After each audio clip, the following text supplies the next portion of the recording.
seen you for a while. Know what that is. And as much as I'd love to tell you about it myself, I think it'd be better to ask someone who actually knows what those words mean. So let's bring to the stage Eugen Popa.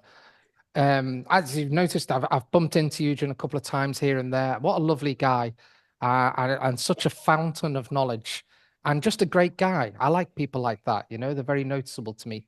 And you know, even though he might look like it, he actually works out almost daily with a load of weekly football, and you know, he loves it. So he might be slow on the pitch, but he makes up for his size in defending. Make that internal representation the way you want to. Okay, much like defending people's joy and happiness in the face of their adversities. So there's a lot of similarity and crossover in the skill set. He's very passionate about AI, a subject close to my own heart, automations, and helping coaches and therapists to have more success. And who could want anything less than that? And to have more free time, which is something that I'm getting more and more of these days. So without further ado, let's hand over and find out from Eugen about volcanic hypnosis. Eugen, you have the floor. Wild. All right, everyone. Good morning, good evening, good night, wherever you are. Thank you so much for the invitation in this amazing event. I was thinking, you know, I was talking with Adriana, who basically invited me to present the convention, and she mentioned volcanic hypnosis, and I said, sure, I will do that. And I was like, what the heck is that? You know, I was like, what do I make of that? It's like, what is volcanic hypnosis? You know, it's like, let me think about it. So I've done some research, and there is some value to the you know, to this idea of volcanic hypnosis, and the value, and what I found is information I'm going to share with you. It resides a lot into the ancient practices from within the volcanic area. And also there's a lot of cultural, religious input, so to speak, in understanding how to work with people in the Balkan area. Now, I know there might be some more people here from like Romania, Bulgaria, Slovakia, Czechia, Poland, former Yugoslavia, all of these Balkanic area countries.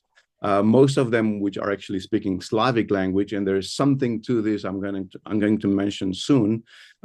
So if I miss something, please make sure to tap in the chat and add your extra input if you're from within this area. So I'm going to go a little bit into the details and information related to this process, but to this, you know, way of looking at things. But also I'm going to make a comparison between volcanic Eastern Europe and the rest of the world, and you know, point out some things so that if you in the future are working with somebody from within this area, from these Eastern European countries, make sure to keep that in mind. It might help you with your process. So just give me a second. All right. So, wait. Yeah. Wait, let me change my camera because it freaks out whenever I do stuff to it. All right. So I think we're better now this way. Okay. So when we are talking about volcanic hypnosis, we have to first basically go way back into like the ancient times, because it's all related. And basically, when we talk about hypnosis, what we actually talk about, we talk about trance. You know, it's one way of explaining hypnosis. Now, I'm not preaching to the choir because everybody here, or mostly almost everyone here, is acquainted with the idea of trance, of hypnosis, and NLP. But what I want to bring to the fore is that even though hypnosis was not called hypnosis until recently, you know, a few hundred years ago, the use of trance states are common throughout any culture, any corner of the world. Any practice basically began as a trance practice. And so if we equate a little bit hypnosis with trance, then we can, of course, find ritualistic trance-inducing states in any corner of the world. And that's true for Balkan area as well. And in this area, in this volcanic area, trance was used both for healing as well as divination and spiritual practices. And so basically, these practices were related to trance and altered states. And, you know, again, referring to history here, we have the Thracians, which are kind of like the furthest ancestors of European countries and cultures. So the Thracians, and then you have the Illyrians among other indigenous groups. So part of the Thracian practices was, you know, the Thracian practices were part of their occult of Dionysus, okay, which also locally was known as Sabazios. I don't know if this helps you or not, but it's good to have some background. And this dude, Sabazios or Dionysus, was the god of wine, ecstasy, and ritual madness. Not madness as in psychosis, but ritual madness. So these rituals were involving dance, music, and intoxication, either with wine or other you know, substances, in order to put people into a trance state. So this means ceremonies. Now, if you think of hypnosis, what is hypnosis, right? What is a hypnosis induction, a hypnotic induction? What is that? It's a ceremony. It's a ritual, right? And it has strong connotations also with what happens in a church, for instance, or when you are going to the doctor and the doctor walks into the office with a white coat, with a stethoscope, with a pencils, looks at your results, and he goes like, yeah, and if he does that, you are in a trance, no matter how smart or how intelligent you are, you're in a trance right there, right? So this is a ritual. All of these things were basically very ritualistic beings, and we are all functioning based on a lot of archetypes. And I'm going to come back to the archetypes in a moment.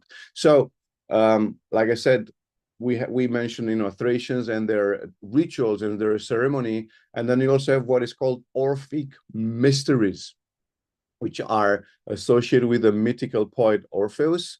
And actually, there's a movie on Netflix right now running, which is called Chaos, which is about, you know, the Greek mythology. And I strongly suggest you watch that because it's a very interesting way of looking at Greek mythology and of all of these symbols that are being used in there.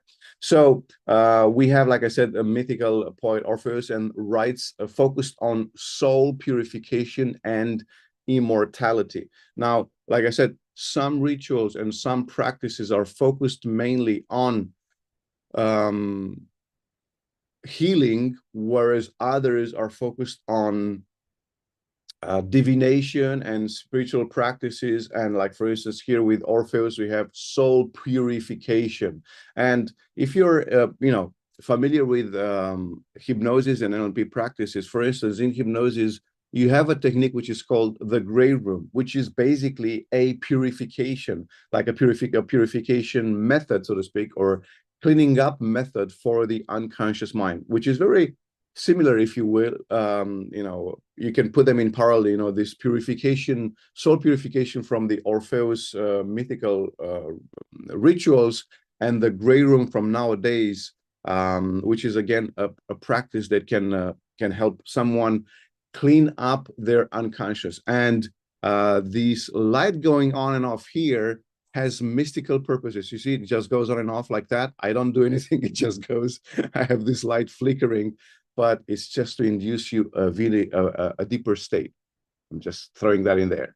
So coming back to the mythical and ancestor practices, for instance, with Morpheus rituals, the initiates underwent different ritualistic practices, which could have led to inducing altered states through meditation, music, or other symbols. And now, since we're talking about symbols, it's very, very important to understand that symbols are the most profound level of communication, symbols and archetypes, right?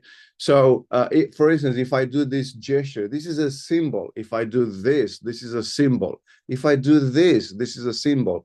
And these symbols or these archetypes, they are global, they are universal. And you know, shout out to Joseph Campbell, who's basically who was an anthropologist, and he studied this he studied basically the rituals and cultures of almost any human group around the world for many years, like 30 or 40 years. And he found out that basically these archetypes are common to any and all cultures. I'm going to come back to mentioning this further down the line. Now, as we're coming back to Balkanic area, there's also a hint here into the shamanic elements. And for instance, shamanic or priests were called kapnobatai, which are Thracian tribes. They had these kapnobatais, which were basically people who walk in smoke. So basically, what does this mean? Is they, of course, you're using, the special herbs to induce states which were, very generating a lot of smokes, a lot of fumes. And today, I forget what is the name of that plant. Basically, shamans even today, they use like some sort of a plant. You just put a little fire in it, and it just produces ginormous amounts of smoke. And so that is still used today in different parts of the world, like in shamanic practices in Peru, for instance, or in North America. They have this kind of practices still in place. So you have this kapnobatai, which were, like I said, priests or shamans that were inducing trance. So today we have doctors, we have priests, and we have hypnotherapists, right? In the old days, you had only shamans or priests that were able to work with people and help them with their, experiences. So now we can see this, practices going further down the line and coming into the present day. And I know a lot of people are using, for instance, music or sounds like waves or whale sounds into their sessions, or they're using biofeedback, for instance, to show the client that now they're entering a trance-like state. Now, in the old days, you did not have that, but you had music and dance when you had instruments like lyra or aulos and drums, and there were music. The music was especially created to induce a trance-like state with rhythmic dancing moves. And also, something that you normally hear about from Egyptian or Greek practices, and that is dream incubation. And these practices were also common in the Balkanic area. There were like sanctuaries dedicated to Asclepius, where people would go and basically sleep in these sacred spaces. And again, keep in mind, the point was not to go and sleep. The point was they were sleeping in a very special place, as in a sacred space. And I'm going to come back to this. So if Mary or John would go and nod off for a couple of hours in their sofa, whatever dreams they had, it's whatever dreams they had. But if Mary or John went into a special dream incubation space, a sacred space, and not off for 2 hours, then their dreams had a different meaning, right? Even though there was the same content, the content was interpreted now through the space they're in. That basically, the space itself would basically sacralize or sanctify the experience. And for instance, in Romania, there is this saying that goes like this: the man or the person sanctifies the space. So a place can be holy if the person is holy, right? Now, for those people who are not holy yet, then they need to go to a holy place. And nowadays, a holy place, what is that? Is a church, a shrine, right? In the old days, whereas sacred spaces like this, like for instance in London, in England, I'm sorry, you have the Stonehenge, right? So there are sacred spaces like this throughout the world. In Romania, there is such a sacred space which was very, very important for the ancient Romanians for Thracians and Dacians, which is the formal name of the Romanians is Dacians, and that's called Sarmisegetuza, right? So in Sarmisegetuza, actually, basically, you have a rock formation very similar to Stonehenge, which was a very sacred space, was like the heart of the soul of the Romanian population, the Dacian population, if you will. So that was the most sacred space, and only a priest could enter there. And if you reach there, it's kind of like Mecca of nowadays, right? Basically, you go there just because you got there, your soul purifies. Or in India, you have the Ghats, right, by Varanasi. If you go and die in Varanasi, in the Hindu tradition, you're almost certain to free your soul from reincarnation because you died in a ghat in Varanasi, and your body has been incinerated at that spot. And just because of that, you are now free of your sins and you are absolved, so to speak, right? So these such places were present also in the Balkanic area. I am biased because I'm from Romania, so I've made most references to Romanian culture and religion. But like I said, I'm certain that if anybody from this area is watching this presentation, they can relate and they have something, similar experiences or places in their own country. So now let's talk about Illyrian practices, which Illyrian practices were focused on animistic and nature worship. So like I mentioned earlier, they use a lot of archetypes for trance-like state. So for instance, one thing they were doing, they were looking at the sun and the moon as deities, as gods. So they worshipped, celestial bodies. And again, any type of worship, any type of ceremony is producing a trance-like state. I don't like to use the word altered states because altered can also, can go both ways basically, but a trance-like state wherein that person is, let's say, more open to suggestion, which is what basically, hypnosis is, being open to suggestion. And so if somebody can be helped because they believe that brother sun and sister moon, there was a title of a beautiful movie, if they believe that the sun is, let's say, the father and the moon is the mother, or the other way around, it doesn't even matter. But if they believe that by doing something, by having a certain practice, or by chanting something, if they believe that by doing that they would get access to a certain energy, basically what they did in their mind, they allowed themselves to be open and welcoming to the healing process or to the mystical experience, if that's what they were going after. So Illyrians were doing this by worshiping the sun and the moon.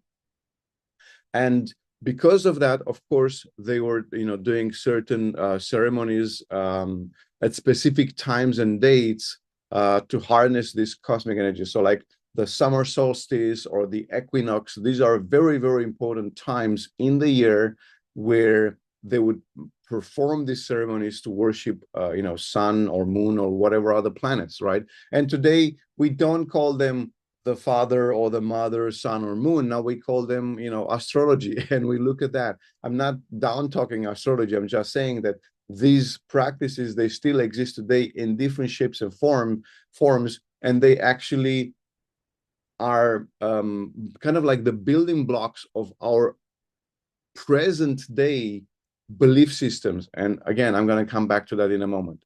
Also, they made use of special places. They were having these environmental factors. So basically, like special cave or special plateaus on top of mountains, like in Romania. Again, I'm making reference to my own heritage here. In Romania, there is a very famous place, like 2,000 meters up in the mountains. At the top of the mountain, you have two rock formations. One is called the Old Ladies Babele, and the other one is called the Sphinx.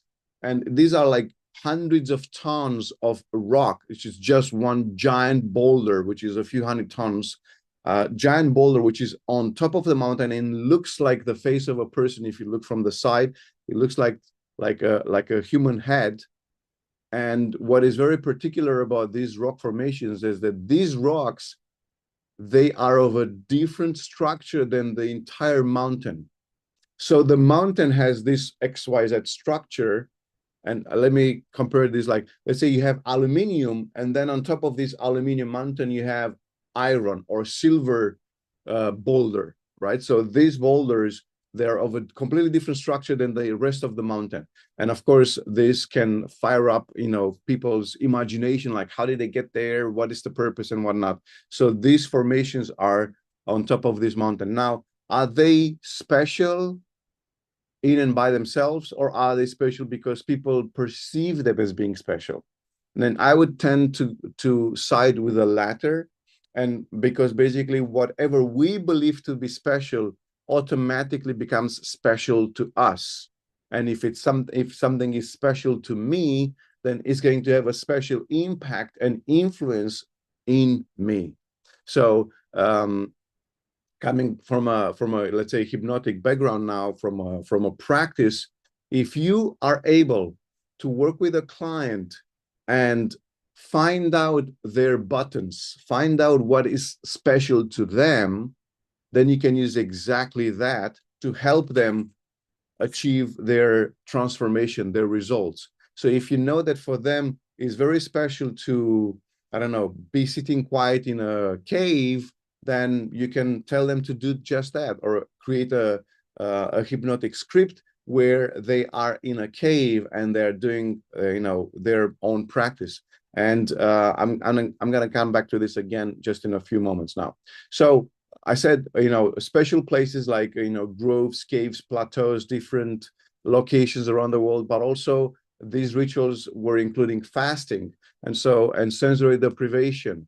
And you can again, there is a bridge that can be made here between these practices and ancient Indian practices from India, not Northern America, but from India, where you have asceticism. So asceticism in and by itself, which means fasting or sensory deprivation, being locked in a dark room, for instance, for days in a row. This basically enhances and opens up the unconscious mind and enhances the communication between the conscious mind and the unconscious mind, and can very easily generate trance-like states. So, of course, there's been a lot of use of, trance-inducing substances, plants and whatnot. And for instance, in the old Dacia time, Dacia is like the ancestor area where Romania is today. So Romania was not called Romania until recently, until a couple of years, 100 years ago. But in the old days, in the times of the Romans, this was called Dacia, this area where I'm in. And for instance, here you have a very important figure, which is called Zamolxis. And Dacians revered and worshipped Zamolxis, which is was a god, was a deified teacher and healer, promising healing and immortality. And Zamolxis was living in a cave. Okay, so again, going back to this archetype, right? So you have the wise person, and also Zamolxis is oftentimes depicted as having a staff. So a wise person with a staff in a cave. You already have a lot of elements, of archetypal elements present in this representation. So they were worshiping Zamolxis, and they were going to a special mountain, which is called Cogayon in Romania or in the Dacian area. And you have a special mountain, for instance, you have the Fuji mountain in Japan, you have the Kailash mountain in India, and you have, of course, all around the world, there are special such locations. In Romania, for instance, in Dacia, I mean, you had the Cogayon, which is a sacred mountain. Like, for instance, today, nowadays, you have Mount Athos in Greece, right? Special location, very special places, generating very special vibes that can help people, have special states. And now let's talk about the Balkan folklore, because this is very important. So why am I saying this? Again, if you're working with somebody from the Balkan area, knowing this kind of information can help you communicate and create a deeper rapport with this person on a much deeper level than just by, I don't know, mirroring their breathing pattern, mirroring their gestures. If you bring into the conversation information which is a very profound and deeply rooted kind of cultural and folkloric information about their background, then you connect it to them in such a profound level that will automatically help them open up to you. In any country you go, if you hear somebody speaking your native language, even though they are not native, you automatically feel good, you automatically feel very positive towards that person, and you automatically feel very endearing of that person. And we're talking here, of course, about the glow, the halo effect. So if I come to, if I go to, I don't know, Slovakia and I start speaking Slovak, or I go to Kosovo, or I go to Serbia and I start speaking Serbian, they will love me. And Romanians will love you if you come to Romania and speak Romanian, because it makes them feel special. It makes them feel important. And it makes them value and appreciate your effort of doing that. Now, if on top of that, you start bringing in knowledge about the local folklore and local culture and local, I don't know, archetypes, you're so far ahead, you're so, so much more prepared to help that person make the change they want. So coming back to the Balkan folklore, we have different archetypes, such as, heroes, spirits, the good fairy and the bad, the good witch, the bad witch. You have mythical creatures, dragons-like, which is in this area called Zmai or Zmeu. In Romania, it's called Zmei. In Slavic countries, it's called Zmai or Zmaj. Then you have vampires, you have villa, fairies, and so on. And these figures, they actually symbolize universal themes like good versus evil, the transformation, the quest for knowledge, and so on. And I mentioned Joseph Campbell, who was this anthropologist who studied all of these cultures. And basically, what you know today about the hero's journey, about the 3 trials, about the good and the bad, all of these are archetypes which are common from Balkanic folklore to tribes in Antarctica, to tribes in the Amazon jungle, to any country in the world you would go, you would find the same archetypes. The journey, the hero, the trials, the tribulations the hero goes through, the good, let's say, person or the good fairy who helps our hero to go through these trials and arrive at the final destination and be successful.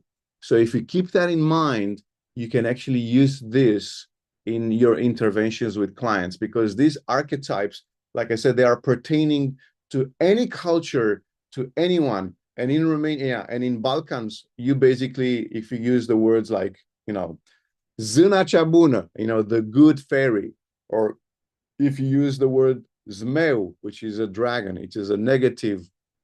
In the stories, in the fairy tales, the dragon Zmeu has a negative connotation.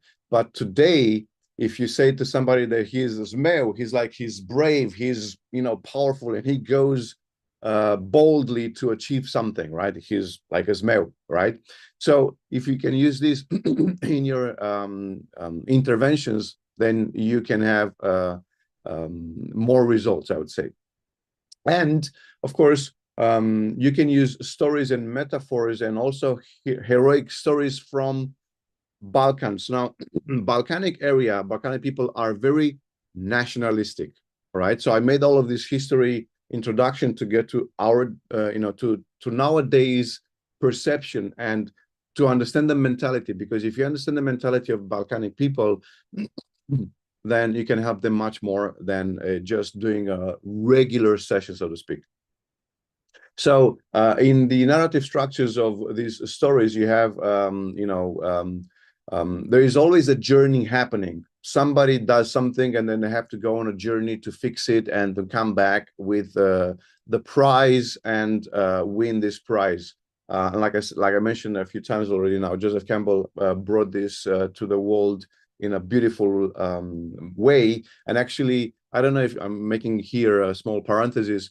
For instance, George Lucas, who created the Star Wars saga, apparently he consulted with Joseph Campbell and he asked Joseph Campbell for help on how to make the Star Wars saga a worldwide success. And to this day, you know, Star Wars is the most successful franchise in the movie industry. And Joseph Campbell actually consulted George Lucas and helped him construct this story where you have Luke, the good fella, and then you have Darth Vader and the dark side, the Force be with you, and all of these are archetypes. So if you look at the Star Wars movies and the Star Wars story, you'll actually discover all of the archetypes are actually present. Star Wars is a modern day fairy tale, right? Where you have a hero, you have the journey, you have the trials, you have the good part, the dark side. You have Yoda, who is the master, who helps the disciple to become, and so on, and all of that stuff. So that's also present in there. Now you can use this in your interventions with your clients. So I want you to keep in mind this: whatever makes for a good story makes for a good trance. So a good story is actually a good trance. Keep that in mind. Now, even more so, and even more particular to Balkanic population, I would say, because stories and fairy tales are such an intrinsic part of the culture, using proverbs and using matter of speech, using metaphors in communication is a big plus, right? So if you can find, folkloric expressions or proverbs like that, they're very deeply ingrained in the Balkanic psyche, and incorporating them into hypnotic suggestion can actually enhance tremendously rapport and make the therapeutic process more relatable and more powerful, more impactful. And you can do this in two ways. For instance, in Romania, you have the following: a sorrow never comes alone. So basically, if you are sad, you're going to become sadder, right? So a sorrow never comes alone.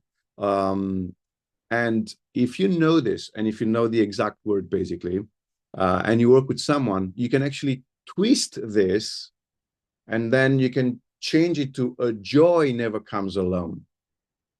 Because when you do this, the mind of the client, again, in Romania, I'm talking about here, the mind of the client, they have heard this, a sorrow never comes alone, a gazillion times in their lifetime. And now you use this exact syntagm and you change it and you say, a joy never comes alone. What do you now do? Now you basically take the power of all the thousands of times this person has heard this expression, you take all of that power and then you shift it for the positive, for the good, right? So this is just one example, but you can do this with anything. So as long as you know the initial proverb, and I would say proverbs, at least for Romania, I don't know about other countries in the Balkan area, but Romanians somehow, very weirdly and strangely for me, they're somehow more biased towards self-deprecation. And the proverbs are somewhat more on the negative side than on the positive side. But you as a therapist, as a hypnotist, you can take this information and, like I said, you can shift it. If you know the proverb and you know the exact words, because you have to have the exact words, otherwise people won't, people react to that. It's like a mantra. A proverb is like a mantra. And if you say the words correctly, and then it's like you say the right mantra, and then open sesame to the mind of the client. Now, you use that proverb and you switch it a little bit to give it a positive spin, and still you open the door to their unconscious mind. But now, like I said, you direct that energy to the positive by putting that positive spin into that proverb.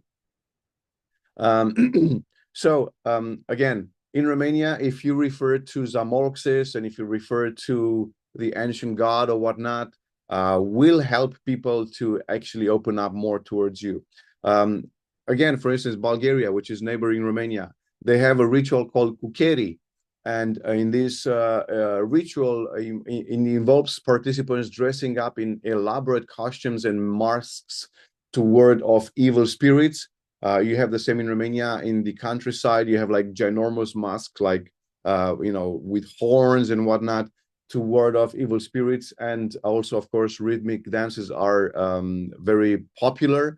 And in Romania, you have a very spectacular dance called Kalushari, the riders, where you have dancers having a stick with a horse head on top, and they are dancing with the stick, and they have some amazing experiences. In the old times, in the ancient days, Kalushari were called to the house of a person who was sick to dance, so that their dance actually was a healing, a ritualistic dance, and through their dance they would ward off the evil spirits which was causing the illness for this person.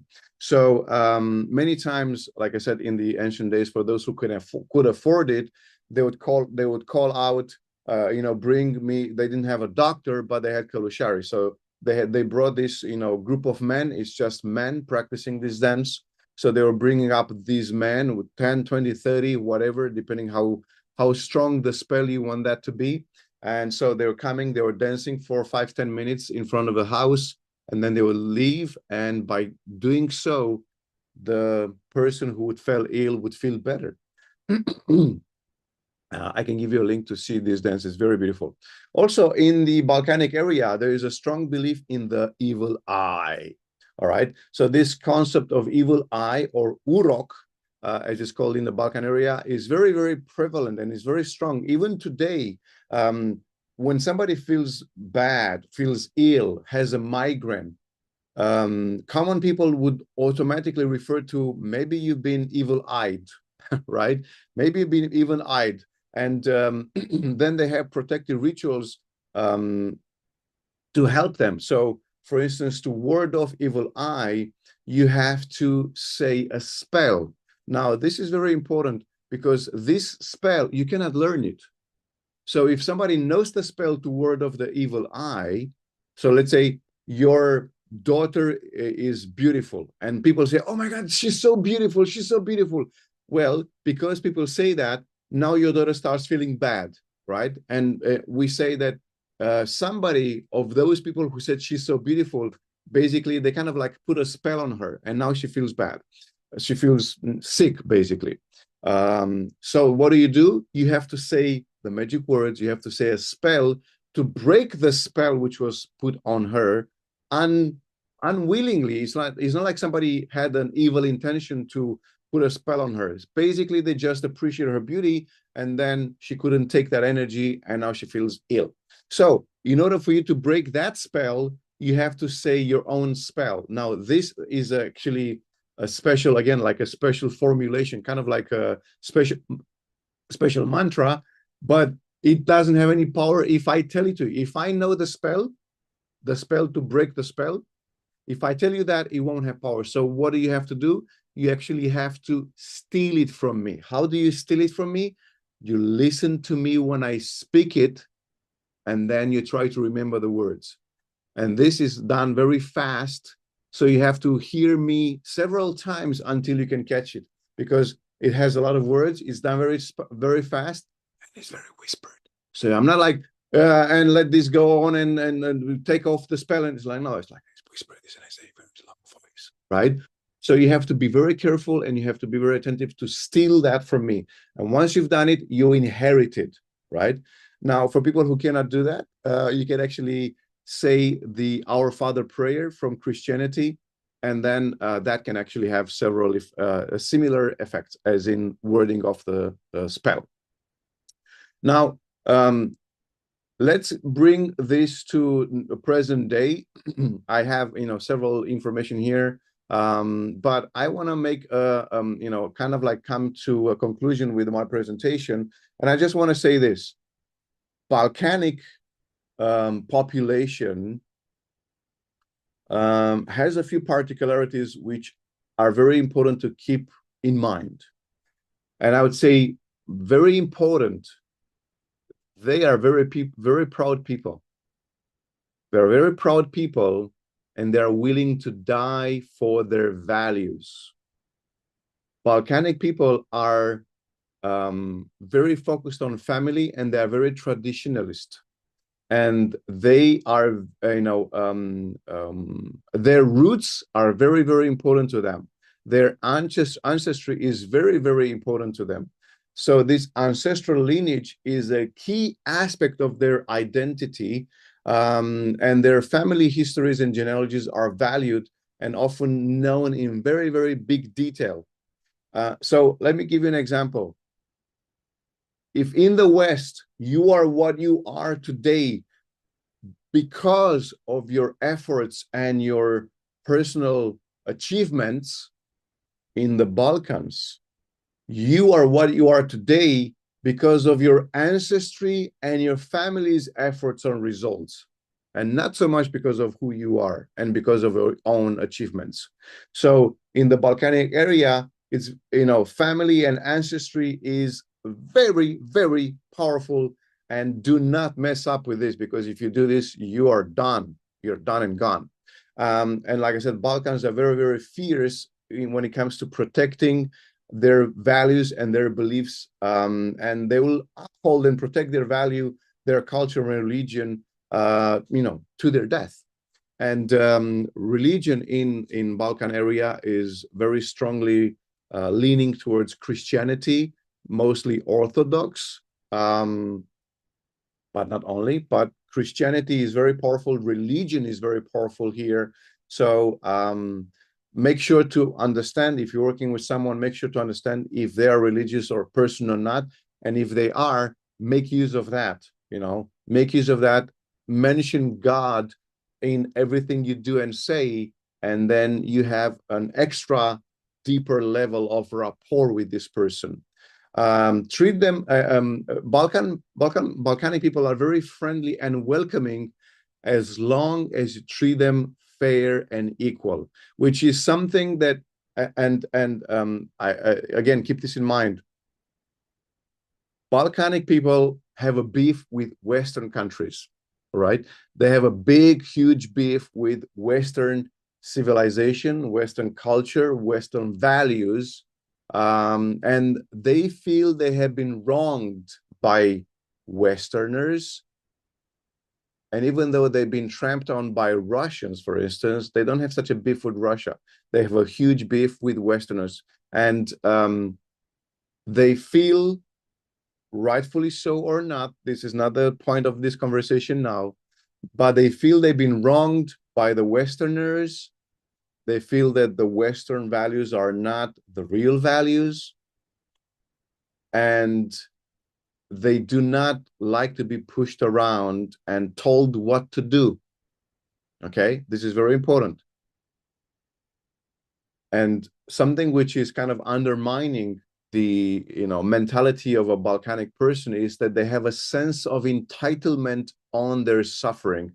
They feel entitled to suffer. And it's very important to not downplay this if you want to have a very powerful and strong rapport with this person. So again, keep in mind, they're very strong beliefs. They have very strong beliefs. Their value relies on their nationality, on their ancestry, on family. So in the Balkanic area, it's very normal to actually know every single member of your family to the third or fourth extension. So it's not, this is my direct cousin, it's the cousin of my cousin of my cousin. It's normal to know that those people, right? For instance, in Balkans, when people come from the West to, let's say, marry somebody from the Balkan, a Balkanic woman, they say, you did not marry her, you married her family, because she comes with that luggage, with that package. So when you marry somebody from the Balkans, you marry the entire family, not just that person. Keep that in mind when you work with such people. And when you work with people from the Balkans, again, keep in mind culture, religion, keep in mind their ancestry, their values, keep in mind family, keep in mind national symbols and ancestral heritage when you use metaphors. For instance, if I work with somebody let's say from Romania, right? Because I'm in Romania. And I know they're religious people. I know they consider themselves to be spiritual. I know they consider themselves to be nationalistic. Then I will talk about Zamolxis. I will talk about national pride. I will talk about, the value of the Romanian population. I'll talk about the fact that Romanians are possibly, the Dacians basically are possibly the oldest population in Europe, right? And people in Romania believe that. And of course, there are also historical facts to support this claim. So I bring all of this up, and because I do that, they feel strong, they feel powerful, they feel entitled to have value, and that helps them in their healing process. For instance, Balkans, emphasis, their emphasis is on collective identity and cultural preservation, and they're not so futuristic in their way of being, but they're more like, we have to have strong roots, powerful deep roots, which is our ancestors. And if we have strong roots, then we can have a solid foundation, which is culture, religion, family, so that we can develop. So this is the way to look at it. Identify these cultural and historical figures, mention them, mention special places, locations. If you're working with people from different countries in the Balkan area, mention all of this stuff, and you are having a very profound and deep level of rapport with such a person. And then whatever you do can become much easier in this work of creating change. Hallelujah. So I've arrived to the end of my presentation. Let me know, guys, if you have any questions. I'm gonna look at the comments here. Adriana says words and language, power again. Exactly. Yeah. Learn, power, words, language, archetypes. These are so important, and make use of that in a good way. Gina says, thank you so much. Yes. I was just saying, firstly, thanks for that, Eugen. Really enjoyed it. I was trying to think of some English proverbs. I don't know if Mark can think of any. Sure, there's quite a lot of negative ones, but nothing's coming up. I don't suppose you could expand, when you were talking about the evil eye when it comes to, I think you're saying that a lot of people were saying the daughter's beautiful. Yeah. And that being negative. I don't suppose you could spin that. Yeah. So the person says, "Oh my God, your daughter is so beautiful. She's like an angel," right? Mm-hmm. Even though the energy of the person is beautiful and is appreciative, and oh, by the way, sometimes it's not like every single person who says that can cast the evil eye, so to speak. Mm-hmm. It's like people with, I forget if it's green or blue eyes, they are more powerful. Okay. So it's very particular. So people with like green eyes are more prone or more powerful into doing that. So again, I can come up and say, "Oh my God, your daughter is so beautiful," right?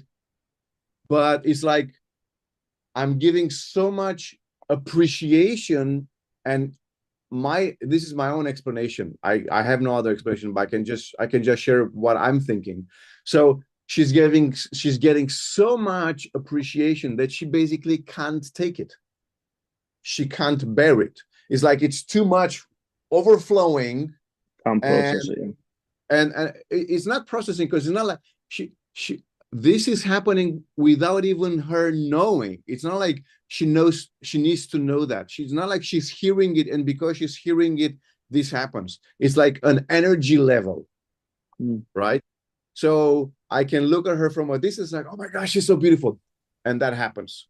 Now, is that true or false? I don't know, but this is a belief people hold, and if they hold that belief, then you can come up with saying the magic words. And for instance, if you don't know how to have the counter spell to the evil eye, you can say Our Father, you can say the prayer, and one sign, for instance, when you say that, if this happens, one of the signs that she actually got the evil eye is that when you say the prayer, you yawn a lot and you cannot finish the prayer.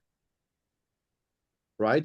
Even though you know the prayer and you wake up in the middle of the night and you can say, Our Father, thou art in heaven, all that stuff. You know the words, you know that, and you can say that without even thinking. If she has the evil eye, it's like you forget the words. You don't know what to say. It's like your mind stops. And that is a sign that indeed she had the evil eye. Can I just add Thank you. something? Can I just add something? Because us Greeks come from Greek background.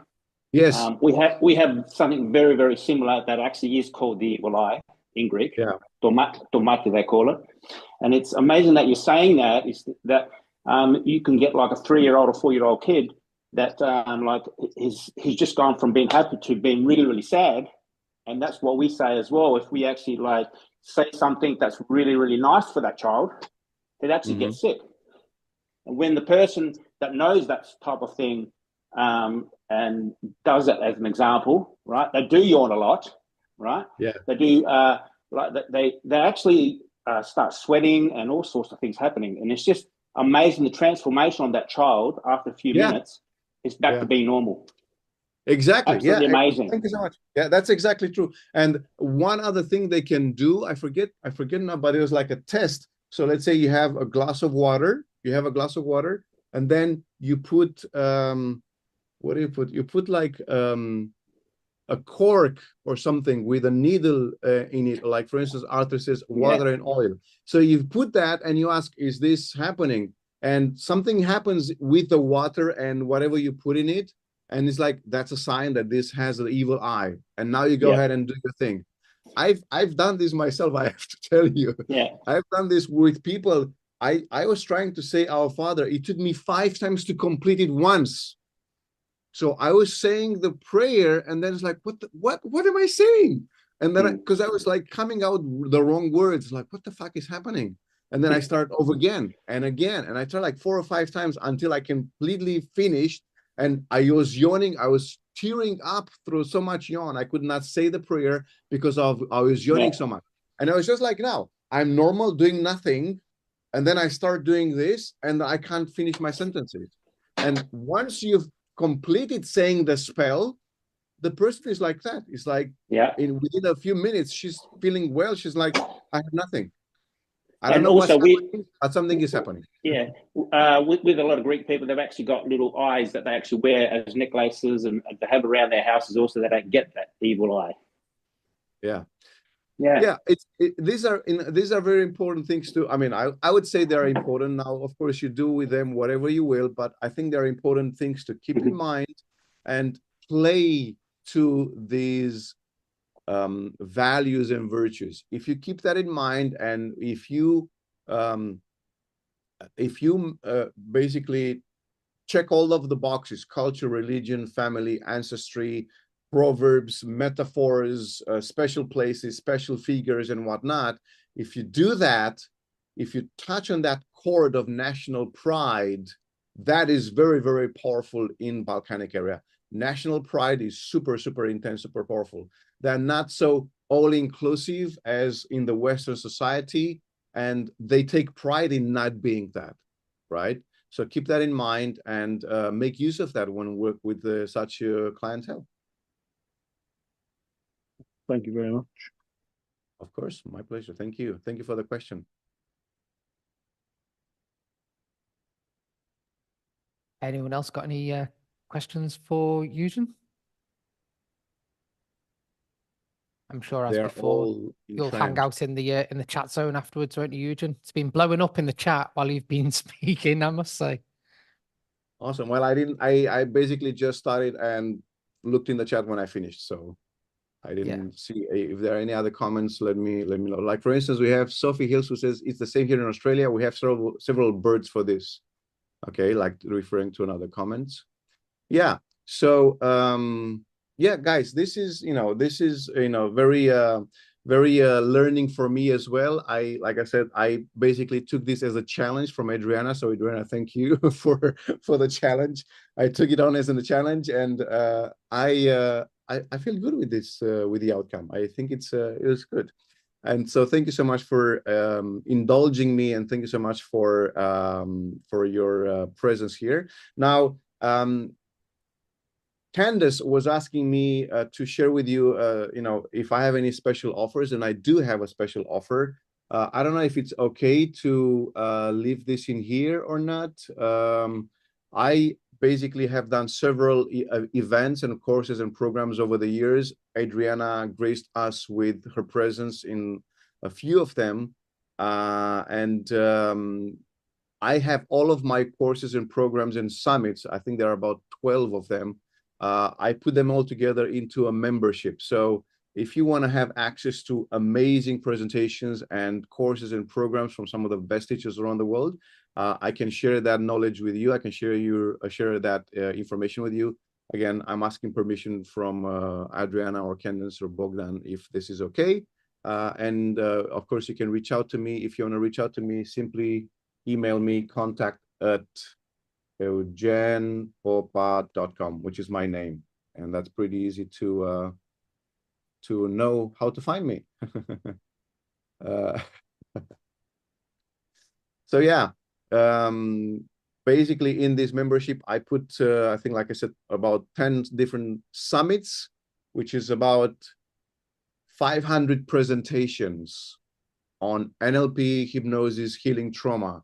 So if you're serious about, working with yourself, working with clients, helping yourself, helping people, then I would say that these presentations are some of the best in the world when it comes to learning directly from some of the great masters in NLP and hypnosis. And you can get access to those and some extra courses that I've put together. So you can let me know, email me, or like I said, I can share the link in the Zoom chat if that's okay. And if not, then I won't, and I'll shut up. Everyone, let's hear it for Eugen. What a fantastic presentation. Thank you, everyone. I've got to say, my mind is blown. My mind is blown. You're peeling to all my buttons there. Archetypes exist everywhere. I think, if you haven't found the ones in your area, then do your research. It may be hard to find. It's hard to find them in the UK. But the Way of Word, WYRD, was one of the ways here in our Western culture over this side. The Weavers of the Web, you may have heard them as. The archetypes are everywhere. And yeah, if you respect the model of the world of the person you're talking to and you appeal directly to the archetypes, as Eugen's saying, we're spelling. Spelling is a verb, isn't it? To spell, not the words, the actual process. Yeah, I love that. And as he said, reality is created with your beliefs. Well, we know this, right? So helping someone to adjust them is what it's all about, And just a little factoid for you on the ancient sites. You mentioned Stonehenge last week, the week before. Now we discovered that some of the rocks are actually from Scotland. So that now means that Stonehenge was constructed from Scotland, England, and Wales. So what a massive, massive project. Over 1 million working days it took. That's a lot of time, a lot of people working together over hundreds of years to make something happen. What an amazing thing, and a very special site. If any of you get a chance to visit that at any point, I do recommend it. It's quite an energy there. We're 1 minute ahead of time, which is great.